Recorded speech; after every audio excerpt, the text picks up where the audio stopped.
వ్యక్తులపై అక్రమ కేసులు బనాయించడంపై పెట్టిన శ్రద్ధతో 10వ వంతు దృష్టి కూడా విద్యాలయాలపై వైసీపీ ప్రభుత్వం పెట్టలేదని రాష్ట్ర పురపాలక పట్టణాభివృద్ధి శాఖ మంత్రి డాక్టర్ పొంగూరు నారాయణ పేర్కొన్నారు. 5 ఏళ్ల పాటు సాగిన జగన్ సర్కార్ అస్తవ్యస్త పాలనతో అభివృద్ధి ఎక్కడ వేసిన గొంగళి అక్కడే అన్న చందంగా తయారైందన్నారు. గత ప్రభుత్వ నిర్లక్ష్య ధోరణితో మూతపడ్డ వీఆర్ హైస్కూల్ ని ఆధునీకరించి నిరుపేద విద్యార్థులకు ప్రవేశం కల్పిస్తామన్నారు. ఆదివారం సాయంత్రం మంత్రి నారాయణ వీఆర్సీ పాఠశాల పునర్నిర్మాణ పనులను కమిషనర్ నందన్తో కలిసి పరిశీలించారు. అన్ని తరగతి గదులను పరిశీలించి తగు సూచనలు అందజేశారు. ఈ సందర్భంగా ఆయన మీడియాతో మాట్లాడారు.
ఈరోజు మీకు అందరికీ తెలుసు విఆర్ కళాశాల విఆర్ హై స్కూలు అనేది నెల్లూరు నడిఒడ్డులో ఉన్న స్కూలు.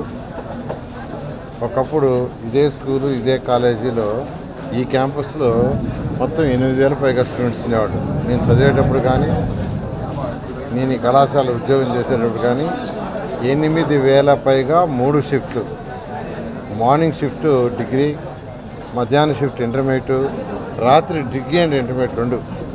అంటే స్ట్రెంత్ ఎక్కువైపోయింది, రూములు లేవు, 3 షిఫ్ట్లు నడిపారు.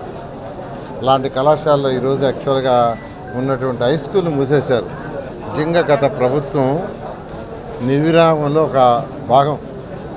అంటే ఆ స్కూల్ను మూసేశారు, చక్కటి స్కూలు. అయితే మళ్ళా 2014-19లో ఇదే స్కూల్ పైన 11th class and 12th class 300 మంది విద్యార్థులకు హాస్టల్ ప్రొవైడ్ చేశారు. ఐఐటి నీట్ కోచింగ్ ఇచ్చాం, ఎంతోమంది డాక్టర్లు అయ్యారు, ఐఐటీన్స్ అయ్యారు. కానీ గత ప్రభుత్వం దాన్ని కూడా హాస్టల్ ఎత్తేసింది. అంటే గత ప్రభుత్వం వ్యక్తుల మీద, మనుషుల మీద, నాయకుల మీద కేసులు పెట్టడమే కాదు, ఉన్నవి కూడా ఎత్తేసేయడమే వాళ్ళ target. There is no financial planning. ఆర్థిక వ్యవస్థ మీద ఒక పట్టుదల కానీ ఒక ప్లానింగ్గా లేక నాశనం చేశారు. అయితే 2024లో మళ్ళీ నేను ఇక్కడ ఎమ్మెల్యే కావడంతో వెంటనే ఈ స్కూలుని ఏదైతే నేను చదివాను, ఈ స్కూల్లోని చదివా, ఈ కళాశాలను చదివా, ఇక్కడ ఉద్యోగం చేశా, దీన్ని మళ్ళా డెవలప్ చేయాలనే ఉద్దేశంతో చాలా చక్కగా ఎన్సీసీ వాళ్ళు చేశారు. ఇది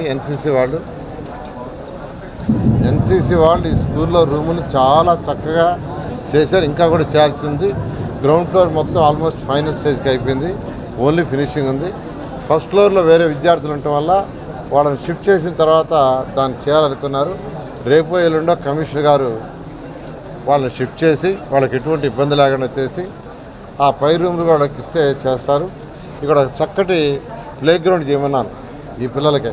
ఏ పిల్లల్ని అయితే ఇక్కడ పెడుతున్నాము, పేదలు, నిరుపేదలు, నెల్లూరు టౌన్లో ఉన్నటువంటి పేద నిరుపేద విద్యార్థులకు పెట్టాలనే ఉద్దేశంతో కమిషనర్ గారికి చెప్పాను.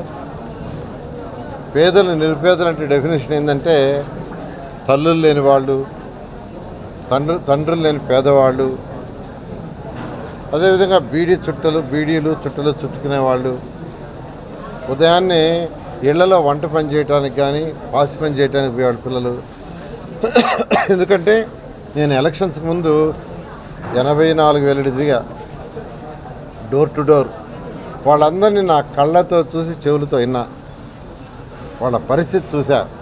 కాబట్టి ఏదో ఒకటి వీళ్ళకి చేయాలనే ఉద్దేశంతో ఈ సంవత్సరం ఇక్కడ ఒక 1000 మంది పిల్లలకి, నెక్స్ట్ ఇయర్ అయితే 2000, ఆ తర్వాత ఇయర్ 3000 చేయాలనే ఉద్దేశంతో 1000 మందికి చక్కగా ఇక్కడ రూమ్స్ ఏర్పాటు చేస్తున్నాం. హై క్వాలిటీ ఆఫ్ ఎడ్యుకేషన్ ఇవ్వబోతున్నాం. నేను ఇది చెప్తున్నా, కార్పొరేట్ స్కూల్స్ ఏదైతే ఉన్నాయో, నారాయణ కావచ్చు, సెక్స్ కావచ్చు, అవి కావచ్చు, వాటికంటే బెటర్ ఎడ్యుకేషన్ ఇచ్చే విధంగా చేయాలని అటు విద్యాశాఖ మంత్రి గారితో మాట్లాడాను, అధికారులతో మాట్లాడాను, లోకల్గా కలెక్టర్ గారు జేసీతో మాట్లాడాను, మున్సిపల్ కమిషనర్ మాట్లాడాను.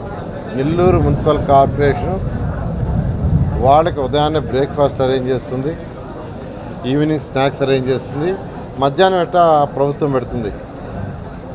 అదేవిధంగా ట్రాన్స్పోర్ట్ పిల్లల్ని తీసుకురావటం కూడా నెల్లూరు మున్సిపల్ కార్పొరేషన్ వాళ్ళు పిల్లల్ని తీసుకొచ్చి ఏర్పాటు చేస్తున్నారు.